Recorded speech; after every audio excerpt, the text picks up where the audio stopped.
My name is Jocelyn Parot, and I'm the General Secretary of Urgenci.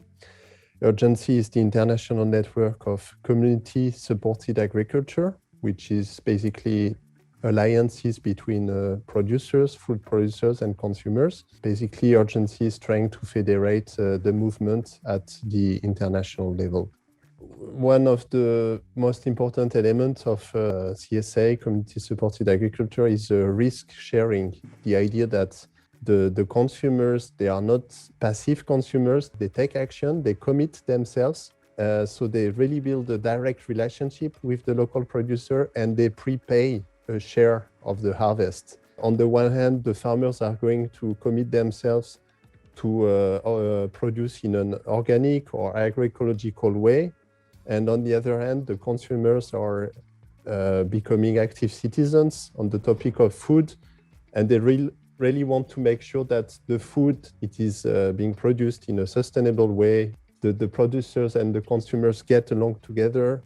I think it's very important nowadays because it's a way to understand better where the food comes from and why it is important to change the way food has been produced for the last 70 years.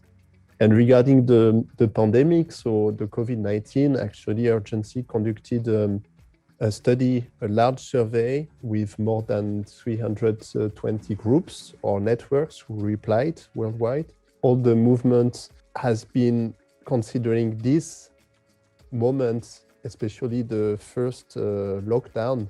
It was a very difficult, very tragic moment, but it was at the same time their moment in the sense that they felt they were at the right place, doing the right thing. The CSA were not closed. They were active all along the pandemic, all along the crisis. And they really managed to provide relief and support and meaning as well, not only to the CSA consumers and farmers, but also they extended this support to marginalized populations and also to other farmers. So it was really a sense of, yes, not thinking resilience in an abstract word or theoretical way, but really enacting it on the field at grassroots level. In theory, our model, CSA, is perfect to support farmers in a change of their practice in terms of cultivated biodiversity, so to focus on, to restore their autonomy on the way they produce on the farm with which seeds and so on. But actually, what is happening in practice? That was the main question. We didn't have a chance until this project to actually map the existing experiences or the existing initiatives within our movements.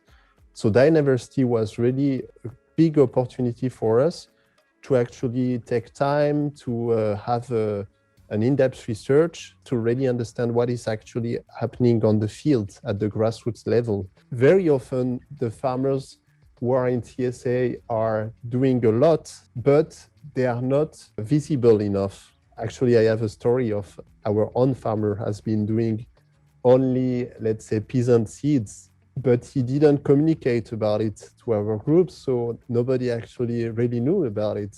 And it took us some months to actually understand, okay, he is doing something which is with no hybrid seeds at all.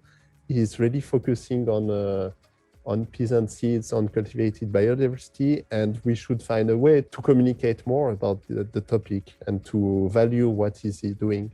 But we also managed to see that there are some interesting experience at the level of provincial networks. For example, in France, CSA network conducted a campaign on the topic of peasant seeds, so where they also including a chef as a kind of ambassador for the topic of cultivated biodiversity. And they had a series of videos where the chef was cooking on the CSA farm some ancient varieties of vegetables. This kind of combination, it seems to be a very successful one. So including other types of actors, social actors like chefs, this is very promising. A lot of CSA farmers are very active. The issue is to make this action visible.